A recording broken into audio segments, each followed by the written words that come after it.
Hello, everyone. Welcome to another episode of MMO Weekly, presented by Chitty Cheesesteaks. I'm your host, John-Luc Shapiro, the producer of this show. Here today, I'm joined by Mathias Altman-Kurosaki, editor of MMO. And, you know, if you've lived under a rock for the last couple of days, the Mets made some moves for once. I know that in previous episodes, we were talking about David Stearns looking to try and add to the team. But since that last episode, he has added to the team so far. So we're going to talk about the two signings that he made to add to the team and also some rumors. But first off, Mathias, how are you doing tonight? Doing well. We finally have some additions to talk about. It feels, last week we had to record 2 days in a row about subtractions, and it's exciting to see that the front office actually did take action. We have some additions to talk about. Right. And it's funny you say that because last week seemed like a war zone. Kind of we're just in the trenches, just trying to recover from the bruises that we received from Pete Alonso and Edwin Diaz leaving. But that being said, let's jump right into it. So over the weekend, David Stearns, I don't want to say found the direct replacement for Pete Alonso, but this person will be playing first base in some form or another for the Mets next season as they signed Jorge Polanco to a 2-year, $40 million and change contract. They are going to sign him to potentially play first base and also to play some DH. Now, the thing about Polanco is that, again, he's not going to replace Pete Alonso directly, but if you take a look at some of his advanced numbers and even just his slash line, you can tell that he fits the archetype of a Stearns type player. And I personally like the move. But what are your thoughts on that, Mathias? Yeah, I'm actually a big fan of Jorge Polanco. I really liked him in Minnesota. And then he had that awkward year in 2024 where he really struggled, but he was playing on a knee that needed surgery. And so he got that knee surgery. He couldn't really find a suitor in the offseason, and he took a 1-year deal, bet on himself with the Mariners, and had arguably the best offensive season of his career. Career high, 132 WRC plus. He had a career best in average exit velocity. He hit 26 homers. He slugged nearly 500. And he did that while cutting his strikeout rate from 29% to about 15%, which, as Mike Petriello tweeted, I believe is yesterday, that's the biggest year-to-year drop in strikeout rate ever. And like I said, he was finally healthy, which is good. Yes, in the first half, he couldn't really hit right-handed, but when he did start hitting right-handed, he was very good as a right-handed hitter. I mean, we saw it in the playoffs. He hit 2 home runs in the playoff game against Tarek Skubal. I mean, to say that, I mean, not a lot of people can say they've hit 2 home runs in their entire career against Tarek Skubal. And another thing, I really like that he's a switch hitter. Say he's the DH. The Mets haven't really had a stable answer at DH since it became universal. I mean, they had the weird 2022 year where they were trying, JD Davis and Darren Ruff and Dan Vogelback. And then 2023, they again tried Vogelback and various right-handed options. And then 2024, they had JD Martinez, but he started to wear down. They had Jesse Winker, and then in 2025 again they tried Winker and Starling Marte.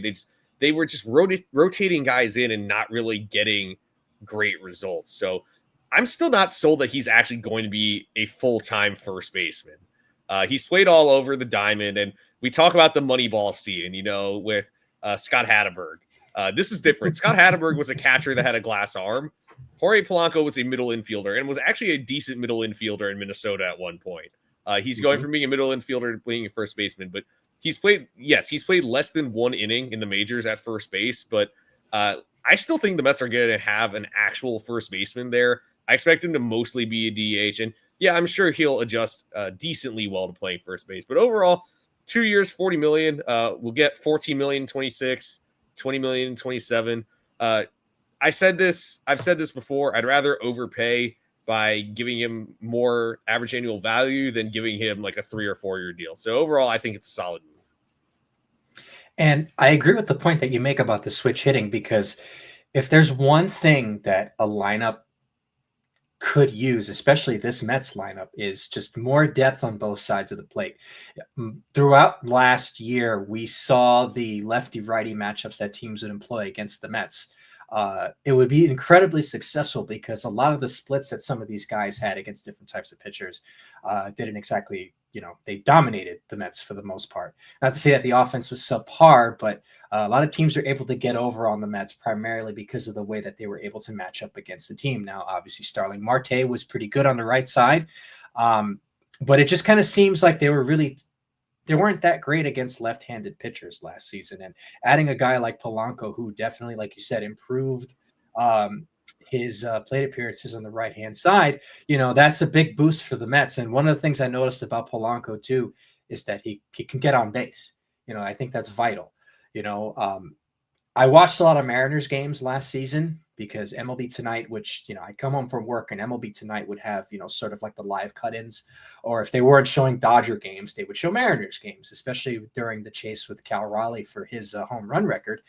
And Polanco just seemed like he was either always on base or making solid contact with the ball. And also he's, if I'm correct on this, he's also increased his fly ball output. And I think with that, but also just hitting the ball harder, I think not only for his right-handed statistic, but just generally speaking, if he can find the right wind tunnel at Citi Field, I feel like his home run production will increase in terms of just him getting, pretty good wood on the ball. But overall, I like the move. And, I think that with Polanco, they're probably more than likely, depending on what happens with either Cody Bellinger or Kyle Tucker, we might see Ryan Clifford get some reps at first base while, Polanco DHs, or Clifford DHs while Polanco plays first base. But this allows them some versatility within the lineup. And, I think it's a great signing, and I think it benefits this team well.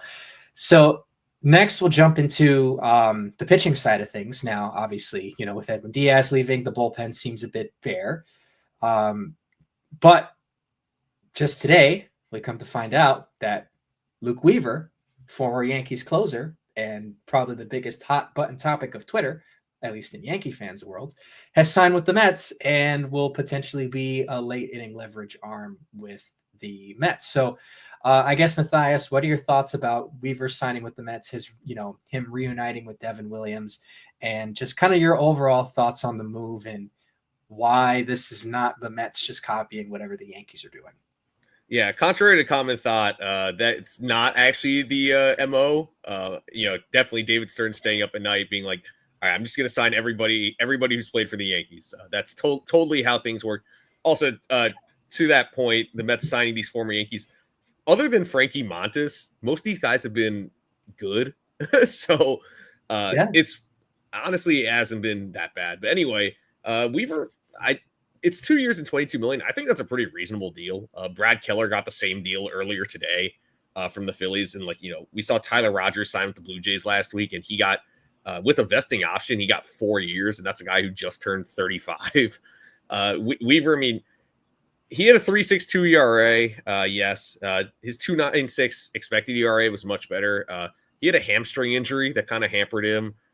He had a 1 ERA before the hamstring injury, but it's nice. He's another high leverage arm. He can pitch the 7th or 8th inning. Heck, he could go more than 1 inning if necessary. And he has closing experience and big game experience. That's the thing. And I know he did not have a great postseason this year, but he was pretty good in October in 2024, helping the Yankees reach the World Series. He was their closer down the stretch. So I think the Mets definitely still need another arm or two for the bullpen. But this helps at least solve one of those issues in some way. And look, it's impossible to replace Edwin Diaz. I'll just say it. Almost impossible to replace him, at least with just one guy. But I think with Williams and Weaver together, that's a solid duo. You have AJ Minter coming back from injury. You still have Brooks Raley. They still have a ways to go here, but again, it's another solid addition. I know he's not Edwin Diaz. He's not, he's not Mason Miller necessarily, or any of those top arms, but he's just a solid pitcher. He's become a lot better ever since becoming a reliever full time. Right, and I think what we have to kind of emphasize is the fact that he was injured last season, and I think what a lot of people tend to forget is, and we went through this with Kodai Senga, is that especially with leg injuries, it takes pitchers a bit more to kind of get comfortable because you're constantly, whether or not it's your plant leg or your drive leg, you're constantly putting pressure on the affected area. And, like I said, we saw that with Kodai Senga. He gets hurt from the errant throw by Pete Alonso and comes back, and he's not the same. Clearly, the injury was way worse than what we initially anticipated, and you can tell that he was trying to fight through it. I guess the same thing would apply to Luke Weaver, too. And the thing that I also like about Luke Weaver, too, is the fact that he's basically a strikeout pitcher. Not that having a pitcher pitch to contact is a bad thing, but you already have that in Devin Williams. Devin Williams more than likely pitches to contact. So it's nice that on the days where Devin Williams might not be able to close, you can toss Luke Weaver in there, and he'll probably get you at least 5 to 10 saves this season. I think this is a solid move. He's got a very live arm. Maxes out at about 95 to 97. He was throwing a bit harder in the postseason, I remember, but usually his numbers go up to about 95, 97 miles per hour. His fastball's pretty lively. His breaking pitches tend to do pretty well too, especially if he's locating them on the outside corner. So again, I think this is also a really good move by the Mets. Like you said, they need to add one more arm, at least 1 or 2 more arms. But I'm also on the belief, and I know that, in some of the stuff that you've written and also some of the things that come out on the website, and also just kind of thinking how David Stearns is, I think that they're going to pair him with like a Dylan Ross, or a Ryan Lambert, depending on, right. Or like a Ryan Lambert, depending on how much how far he's come in his progression down in Binghamton. So I think what they're trying to do, at least with this Weaver signing, is they're not trying to get the same pitcher. I feel like the Mets have, at least in the past, have tried to get kind of the same guy in the back end of the bullpen, which is just, at least when Billy Epler was here, and even David Stearns somewhat last season, they tried to get a lot of hard throwers. It didn't really work out. Not to say that throwing hard is bad, but, Ryan Stanek can throw 100 miles per hour. Ryan Helsley could throw 100 miles per hour. They could throw a ball through a barn if they wanted to, but throwing a ball through a barn is not going to help you against the major league hitter. Yeah, so I like the signing. It adds some variety, and I think that it gives the Mets different, and it gives Mendoza different options to work with, because you'll have a hard throwing Weaver, control pitcher in Williams, and then you'll have a hard throwing lefty in Minter, and then a soft tossing lefty in Raley. So I think it's good depth. Yeah, and I'll say this much: Weaver also is a big changeup guy. To hit, that's his primary secondary pitch. I know Williams leans on his changeup a bit more, and he does get. I mean, Williams gets a ton of swings and misses. Obviously, he is a strikeout arm, but it's a different type of changeup. Weaver is more of a sharper, harder changeup. I would say it's more of a circle change as opposed to Williams, which some people would even classify that as a screwball. But yeah, to your point, Weaver's velocity upticked significantly after he became a full-time reliever. I think if he's healthy, that's the number one thing here. If he's healthy and he's recovered from that hamstring injury, then I think he'll be very effective. And right. I was just taking a look at his Baseball Savant page, and his opponent's expected batting average was only 196 last year. It's just like Williams. His underlying metrics were a bit better than his surface numbers. So I'm a fan. Oh, absolutely. And the second the news came out, I already knew this was a good deal, because, again, if you're like me and I'm a lunatic and watch a lot of baseball, I do watch a lot of Yankee games, whether it's between my naps, but they help me to go to sleep. But I do watch a lot of Yankee games, obviously, with the S Network being easily accessible. It's like SNY, and then the S Network is right here on the channel list. Yep. I'm very curious, right, to see, I basically do my own scouting to a degree. I'm no professional by any means whatsoever, but I like to see who's what, this and that and the fourth, whatever, and we'll transition into the next person who is also a Yankee that the Mets are also locked in on as well. But just the last point on Weaver is I would see Weaver, and then I would see him pitch, and then I wonder, why are Yankee fans complaining about this guy? Why? Devin Williams, okay, I can understand. The hype from Milwaukee didn't start out so well, but ended up finishing reasonably well. We touched on that. But every time I'd see Luke Weaver pitch, even against the Mets last season, he was really good. So that's why I'm very happy about this move. And he's also kind of a quirky personality kind of guy. That's what I like. Yes. Right. he seems to, I don't want to call him an oddball, but he seems to have his own personality, so that, with all this nonsense coming out about clubhouse issues, if you're really buying into that sort of thing, if you really want to talk, if you really want to mention that, he seems like a pretty reasonably good guy that everybody wants to be around. So that's going to help. So now just kind of transitioning into the next player that I want to bring up before we go into some trade rumors is that obviously, John Heyman talked about this and a couple of other people kind of confirmed it, so to speak. But there was a report that came out that said that Cody Bellinger and the Mets are kind of linked, and the specific wording was very in. The Mets are very in on Cody Bellinger. So now, and then they also checked in, and I like to use these quotations because that's the nice off-season baseball speak we have. They also checked in on Kyle Tucker, but I want to emphasize more on Bellinger in a bit. So now that the Mets have signed Polanco, and more than likely Carson Bench is going to contend for an outfield spot. More than likely it's going to be left field. With the Mets being so heavily linked to Cody Bellinger, how with Francisco Lindor and Juan Soto, I know we've probably touched on this before, but I guess just now in the context of the Mets really being linked to Bellinger, where exactly does he fit? You talk about position versatility, and also how would it affect future moves in terms of the lineup if you have to think like David Stearns? So if they're signing Bellinger, first of all, he's not going to be playing first base. I mean, he can play there in a pinch, but he's made it clear he is much more of a fan of playing the outfield. My one thing here is that Cody Bellinger benefited heavily from playing in Yankee Stadium. His home road splits, his OPS was over 900 at home, and it was just over 700 on the road. I look at that, and I look at Citi Field and the dimensions of the ballpark. I'm not sure if he'll necessarily play all that well if he signs a long-term deal here. Now, that being said, I think he has value. He's a strong defensive outfielder, and he can play first base. He can play all three outfield positions pretty well. And, he does have a swing where, he could probably figure out a way to start hitting home runs in any ballpark he plays in. I mean, he had a pretty solid Cubs tenure, and that's a ballpark where who knows what could happen on any given day at Wrigley Field with the wind. So, he's a guy who hits a lot of fly balls, which I think is good. He pulls the ball a lot. My only concern here is that they would overpay him. I don't know if this is a guy worth $30 million annually, or if it's a guy worth a 6-year contract worth, $160 million or something like that.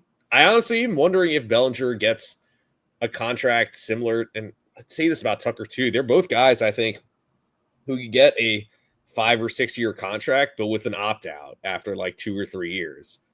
Bellinger, I think he'd be a nice addition, but I do worry about what he would do outside of Yankee Stadium. But I wouldn't be opposed to him signing. I wonder if they would put him in center, maybe put Carson Bench in left, or vice versa. But either way, assuming Bench is in the majors, they would have Bench playing one outfield position, Bellinger playing the other, and then finding a way to fill in first base. Right. I initially had the thought that Carson Bench would play center and Bellinger would play left. It's possible. No reason, because I think Bench being younger, it's a little bit more athletic. But I guess also just in terms of the bat, one of the things I always know, and maybe this is just me, I don't want to say misremembering things to take a word from Roger Clemens. I always found Bellinger to be a pretty decent opposite field hitter. And usually if you're a left-handed hitter, going the other way seems to work pretty well at Citi Field, so to speak, because kind of the wind doesn't really pull that way too much. And left field's much more friendly. Right. Relative to right field where, and again, I think what a lot of people, I'm not saying people don't know this, but one of the things you have to factor in with Citi Field, even though it's not huge, there is a wind current that comes in from the water that's right near Citi Field, and if you've ever been there on a very cold April, early May night or afternoon, it will 100% factor into what happens to a hitter, especially if they're a left-handed hitter. Juan Soto was destroyed by a lot of these wind currents early on in the season. You had a lot of hard hit fly balls that would either falling short or hitting the top of the wall. So with a guy like Bellinger, I can see that happening early on. But I guess just in terms of just his just archetype, so to speak, Cody Bellinger kind of reminds me a bit of Christian Yelich to a degree. They're not the same, but they're very similar type players. And I think David Stearns likes to go for those types of players. And I know that when he was in Milwaukee, I think he primarily played left field. I think I'm trying to remember that correctly.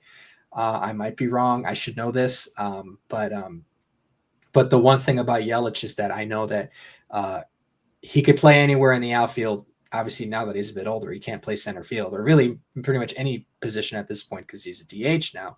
But before, when they traded for him, there was sort of this versatility about him that he could play any outfield position. I remember that being a big key about what they wanted to do with him.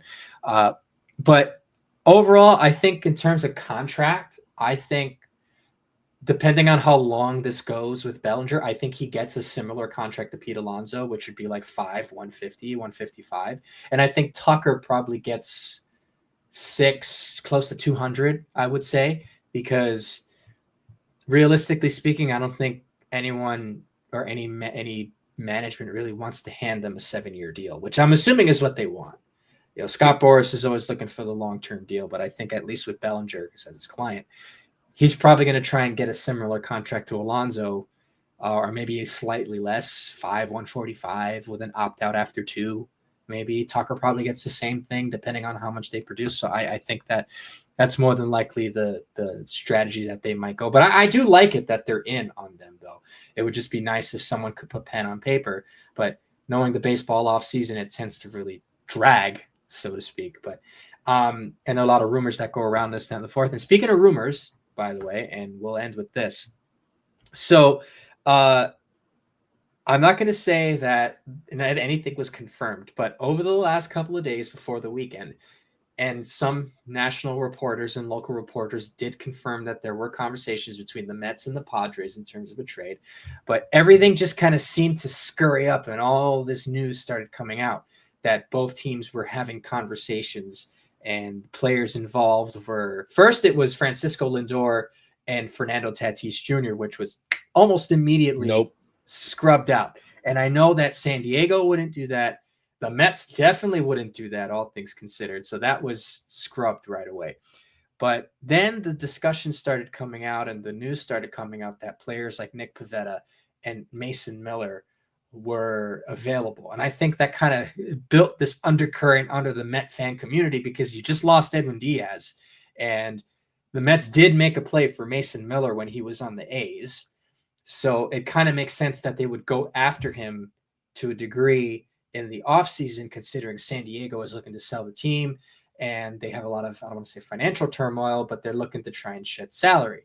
You know, Xander Bogaerts' name has been thrown around. Adrian Morejon's name has been mentioned as well. And Nick Pivetta, who's also been mentioned as well. But I think the main key, at least in this potential deal, if it happens, would be Mason Miller. So I just wanted to get your thoughts on that and the likelihood of it happening and what could it mean for the Mets if it actually does happen where they end up making a trade with San Diego. Yeah, I mean, I feel like the Mets and Padres match up very well for a trade. But I do caution about the price here. You got to remember when the Padres traded for Mason Miller, I mean, JP Sears was in that deal too. They gave up Leo DeVries, who is, or at least at the time on MLB Pipeline, was ranked the 3rd best prospect in all of baseball.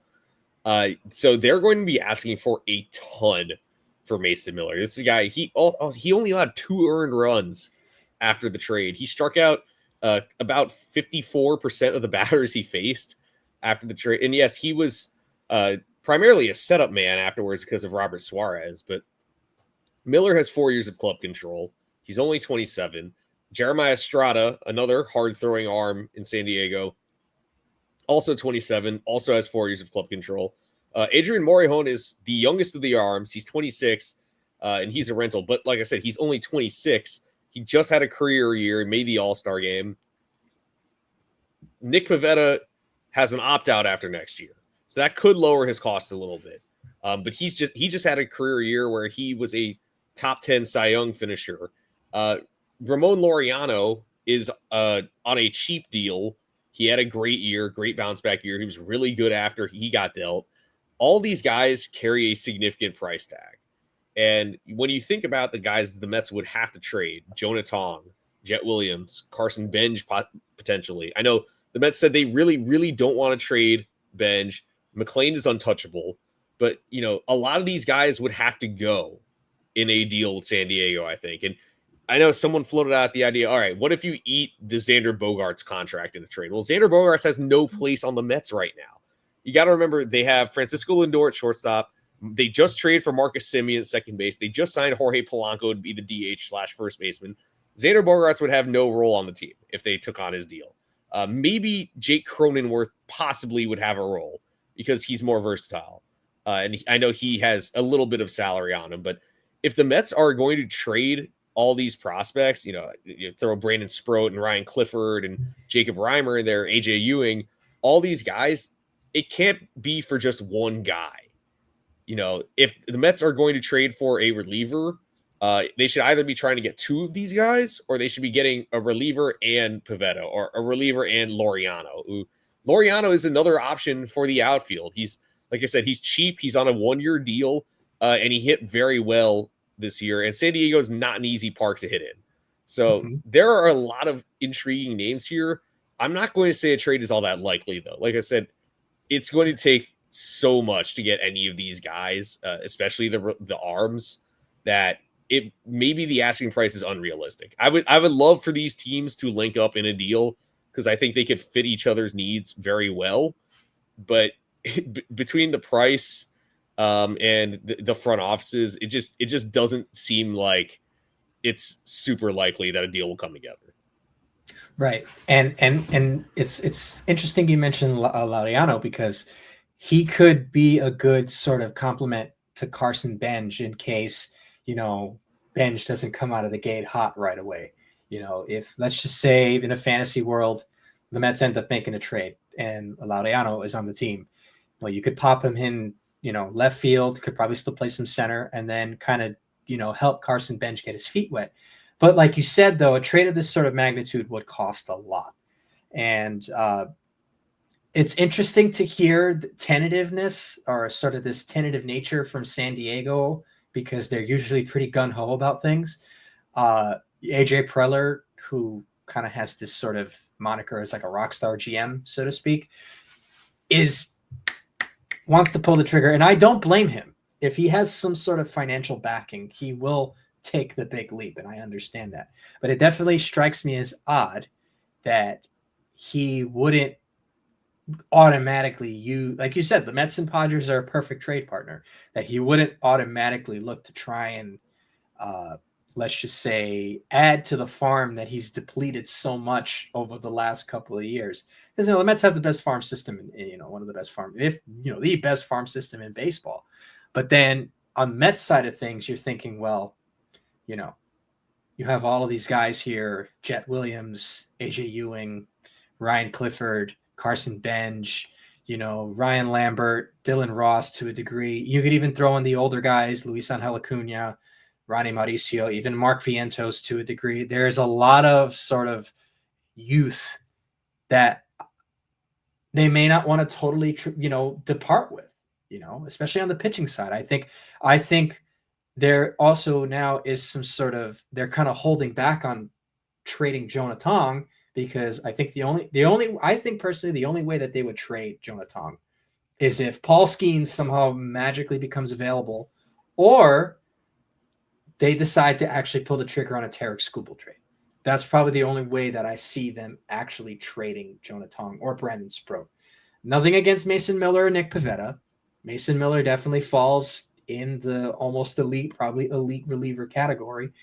But I feel Mets brass wants to avoid Zambrano for Kazmir sort of thing, which if you don't know what that is, if you're young enough to, not know what I'm talking about, just look up the trade deadline in 2004 when the Mets traded Scott Kazmir to the Tampa Bay Devil Rays at the time for Bartolome Fortunato and Victor Zambrano, where Rick Peterson, the pitching coach at the time, famously said, I can fix him in 10 minutes. And he started less than 20 games with the Mets and his arm blew out. And then Casimir ended up being a superstar for Tampa Bay for a very long time. So I think that's what the Mets are weighing right now, so to speak. And I'm not doing 6-7 here, by the way. It's a weight, weighing out the things, Sorry, I just didn't want anyone to get confused by that. But I think overall, at the end of the day, though, I think they really value Sproat and Tong. So it's kind of it's weird, And I guess one more thing before we finally wrap up. Obviously, we're right before the holiday, and usually this is when things tend to die down. We probably won't see much happen between the end of the week up until probably right after Christmas, unless Dylan Betances pops out of nowhere and says, "Merry Christmas Eve. This is our new gift as Met fans to have a reliever under the tree." What do you think the Mets are going to do? But after the holiday and going into the new year, do you see them being aggressive? Do you see them picking up where they left off? And how many more moves do you think they'll make? What do you see them doing before the end of the year? I think before the end of the year, they're going to get a starting pitcher. I don't know who, but I have a feeling they're going to get it. It clearly that I know that we talked about how weak the bullpen was coming into the offseason with or without Edwin Diaz, but the starting pitching was easily the biggest weakness on the team this past year. And they needed to address it. So I think they're going to get a starting pitcher somehow. I don't know who it's going to be. I don't know if it's necessarily going to be an ace like Tarek Skubal or Freddie Peralta or Joe Ryan even, but I think they're going to get a starting pitcher. And then I think they're going to the Bellinger thing is going to come to a resolution one way or the other. I honestly think they have a shot at getting Tucker also. That being said, I don't think Tucker's going to get like a 10-year contract like he thinks, or like we thought coming into the offseason. This is a guy who had a weirdly down year. It was still very good by almost every standard, but he had an injury that really hampered him, sapped him of his power. I think like I said, he's going to get about a 7-year contract, I would say, but with an opt-out after 2 or 3 years, because then he can hit the market again and probably get a ton of money. A ton more money. So yeah, I think they're going to come to a resolution on the Bellinger thing. Maybe they end up signing him, but I think they're going to end up with some type of outfielder and some type of starting pitcher. Yeah, I tend to agree. I think with how active Stearns has been over the last couple of days, I don't think he waits. I think he probably pulls a deal quicker than normal. And I think we're a little bit happier going into New Year's Eve. Hopefully, fingers crossed. Well, anyways. All right. So I think that pretty much puts a wrap. I know that there was news about Nolan McLean and Clay Holmes starting, that are starting for Team USA for the World Baseball Classic, but we'll save that for another episode because I know a lot of people aren't too thrilled about that, and neither am I. But they're at their own free will. They can do whatever the heck they want. If the team lets them, by all means. But we'll get more into that on our episode. Mathias, thank you so much for taking the time out. And again, check out our content on the website. Like and subscribe our channel here on YouTube. And look for us on all of our streaming audio platforms. And we'll see you next time on MMO Weekly. Let's go Mets.